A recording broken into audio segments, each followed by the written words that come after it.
तो खबर इंदौर से, जहां royal Vikram township private limited के मालिक जितेंद्र सिंह परमार ने शहर के करीब 200 से ज्यादा रहवासियों को सस्ते प्लॉट बेचने के नाम पर करीब 45 करोड़ की धोखाधड़ी की है।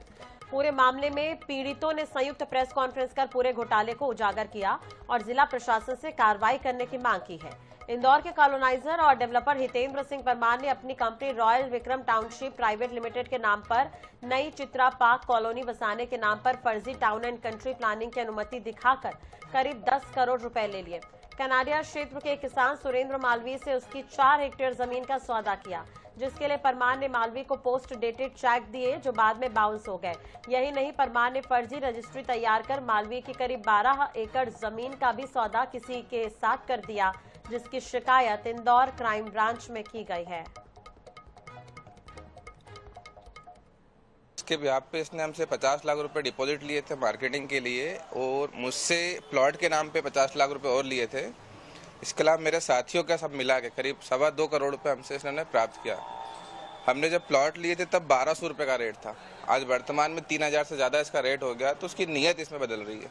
मार्च में हमारी रजिस्ट्री होना थी, हमारे पास पैसे मार्च में आना थे, तो जो हमसे उसने 2.5-3 करोड़ रुपए जो पहले ले लिए थे, उसमें से उसने उसको जमीन मालिक को पैसे नहीं दिए, तो हमको मार्च में वो पैसे दे करके हमको फिर से रजिस्ट्री कराना पड़ी, और वो रुपए उसने आज तक हमको नहीं दिए। मेरे द्वारा रजिस्ट्री करी और एक एग्रीमेंट किया जिसमें 2 लाख रुपए रजिस्ट्री के टाइम पे देने की बात कही गई थी। इसके बाद चूंकि लॉकडाउन लग गया कोरोना के कारण, तो इस संबंध में वो टालता रहा कि अभी कोरोना है, अभी ये है। लेकिन जब 2023 में उससे बात करी गई कि भाई अब तो पूरा टाइम पीरियड तुम्हारा पूरा हो गया, अब हमको रो हाउस दो या फिर हमारे पैसे वापस दो, तो उसने कहा ना मेरे पास रो हाउस है ना मेरे पास पैसा है।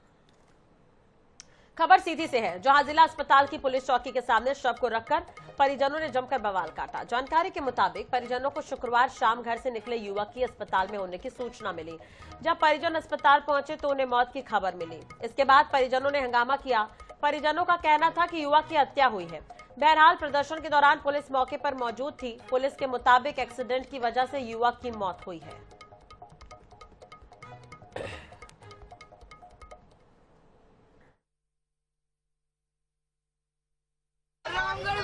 के पास बताया जा रहा है कि वहाँ पे हुई है, और बाकी यहाँ लहाज में कोई वो नहीं है, बस सिर पे चोट है, बाकी लहाज में कोई वो नहीं। तो क्या बोलते हैं, एक्सीडेंट है कि आपको क्या लगता है किसी ने फेंका गया है? एक कुशवाहा 6 बजे इसको लेके गया है। रात में सूचना मिली थी एक्सीडेंट की, तो 108 एम्बुलेंस से एक लल्ला साकेत है, उसको अस्पताल लेकर आया गया था और अस्पताल में भर्ती किया गया था। बाद में दौरान इलाज उनकी मृत्यु हो गई थी। आज सुबह उनके पोस्टमार्टम के लिए भेज दिया गया है। इस संबंध में एक्सीडेंट का मामला है, और तो उसके संबंध में एक्सीडेंट का अपराध कायम कर लिया गया है। उधर खातेगांव तहसील के हरण गांव में मस्जिदों के लाउड स्पीकरों को लेकर विवाद खड़ा हो गया है। ग्राम पंचायत ने 16 सितंबर को मस्जिद का लाउड स्पीकर बंद करने का नोटिस जारी किया है, जिसे मुस्लिम समाज ने असंवैधानिक बताया है। गुरुवार को मुस्लिम समाज के लोगों ने खातेगांव तहसीलदार अवधेश यादव को एसडीएम के नाम ज्ञापन सौंपा। ज्ञापन में मुस्लिम समाज ने आरोप लगाया कि सरपंच और सचिव को धार्मिक स्थल से लाउड स्पीकर बंद कराने का कोई अधिकार नहीं है। उन्होंने सुप्रीम कोर्ट और हाई कोर्ट के आदेशों का हवाला देते हुए पंचायत के इस कदम को न्यायालयीन आदेशों का उल्लंघन बताया। सरपंच रवि अग्रवाल ने बताया कि ग्रामीणों में तेज आवाज में लाउड स्पीकर बजाने की लगातार शिकायतें मिल रही थी।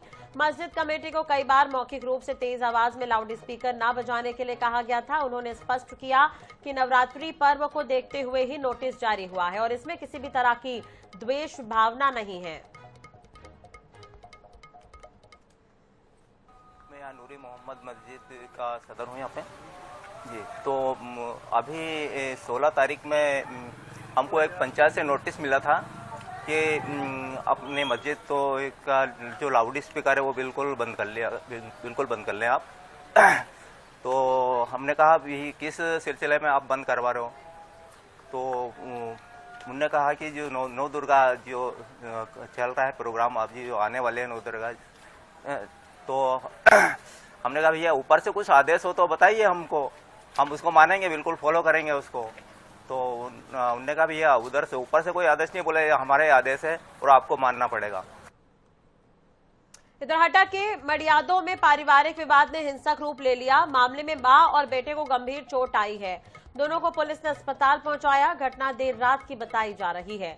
अब घायल युवक हेमचंद रजक ने अपनी पत्नी कविता पर आरोप लगाया है कि उसने न केवल उससे मारपीट की बल्कि छत से धक्का देने की भी कोशिश की। अब इसी दौरान जब मां माया रानी बीच बचाव करने आई तो बहू ने उनके साथ भी मारपीट की। पुलिस ने शिकायत के आधार पर जांच शुरू कर दी है और सभी पक्षों से पूछताछ की जा रही है।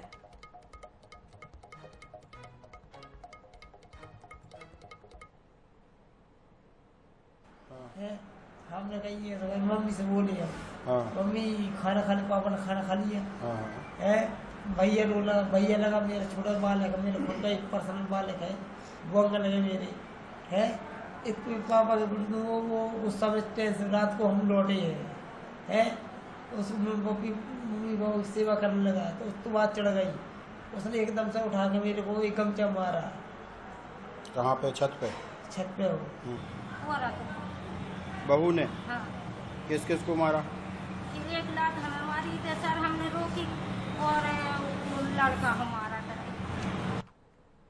बीना के सिविल अस्पताल में मानसिक रूप से विक्षिप्त महिला की डिलीवरी कराई गई।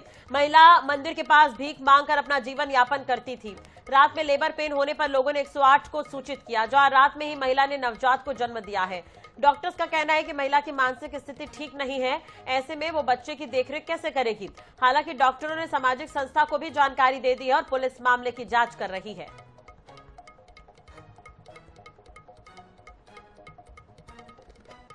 नगर तहसील के पीपट गांव में एक अनोखा मामला देखने को मिला, जहां एक कुत्ते के जन्म से लेकर मृत्यु तक के सारे संस्कार मनुष्य की तरह किए गए। आपको बता दें कि राम सजीवन पटेरिया के परिवार में उनका पालतू कुत्ता तिलकधारी का बच्चे की तरह नामकरण संस्कार हुआ, जिसमें ग्राम पंचायत क्षेत्र के लगभग 5000 लोगों को भोज करवाया गया था।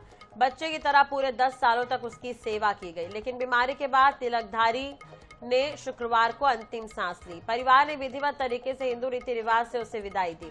1 अक्टूबर को तिलकधारी की 13वीं गांव में होगी, जिसमें गांव के सभी पशु और पक्षियों को भोजन कराया जाएगा।